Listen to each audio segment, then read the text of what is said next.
పూరా లోకల్ 2016లో మేడిగడ్డ బ్యారేజ్కి మరి అగ్రిమెంట్ రాసుకోవడం జరిగింది. 2019లో inauguration of Kaleshwaram project, 2023 21 October 2023 Medigadda barrage కుంగిపోయింది. అప్పుడు మేము అధికారంలో లేము. ఆనాడు మేడిగడ్డ బ్యారేజ్ కుంగిపోయిన రోజు ఆనాడి ముఖ్యమంత్రి కల్వకుంట్ల చంద్రశేఖరరావు, వారే ఇరిగేషన్ మంత్రి, వారే చీఫ్ మినిస్టర్.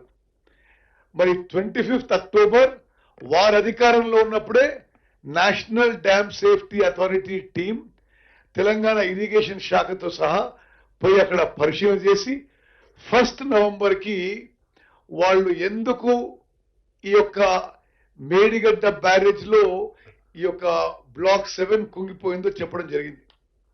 చాలా స్పష్టంగా ఆ రోజు ఇచ్చిన నివేదిక, ఇది టిఆర్ఎస్ పార్టీ అధికారంలో ఇచ్చిన నివేదిక.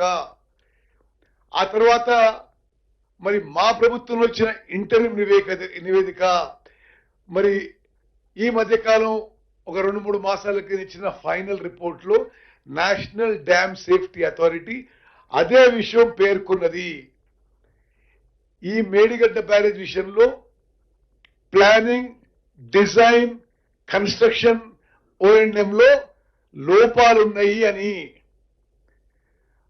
అది 1 నవంబర్కి national dam safety authority has communicated the reasons for the sinking of the piers of Medigadda barrage.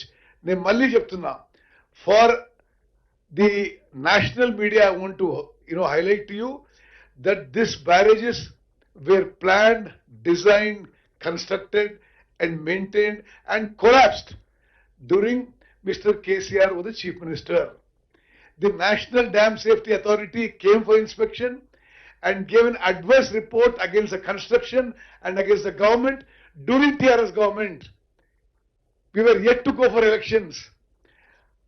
ఆ తర్వాత 30th నవంబర్ నాడు తెలంగాణలో శాసనసభ పోలింగ్ అయింది. 3 డిసెంబర్కి కౌంటింగ్ అయింది. మరి మేము గెలిచాము. 7 డిసెంబర్ 2023కి మా ప్రభుత్వం ఏర్పడ్డది. మా ప్రభుత్వం ఏర్పడ్డ తర్వాత మేము ఇచ్చిన హామీ మేరకు ఒకటి, నేషనల్ డ్యామ్ సేఫ్టీ అథారిటీకి సాంకేతిక కారణాలు ఏంటిది ఈ మేడిగడ్డ బ్యారేజ్ కొలాప్స్ అని చెప్పి నేషనల్ డ్యామ్ సేఫ్టీ అథారిటీకి అఫీషియల్గా కమ్యూనికేట్ చేశాం.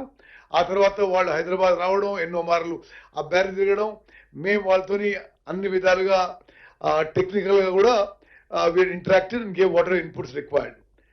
అదేవిధంగా మరి NDSA has put probably the most highly qualified technical experts committee to go into this barrage collapse. We believe that the best brains in the country, the most experienced people in dams and barrages, in soils, in gates, in all these technologies were a part of the expert committee of NDSA which went into the Medigadda barrage collapse. The committee has worked for over a year very diligently. This committee is a Government of India body. This National Dam Safety Authority is set up by a statutory act of Parliament. They are part and parcel of Government of India. The NDSA put probably the most highly qualified, the best technical experts, and they have examined and come up very, very clearly saying that there has been a serious lacuna, fault in planning and design and construction, in maintenance of Medigadda barrage. That's why it collapsed.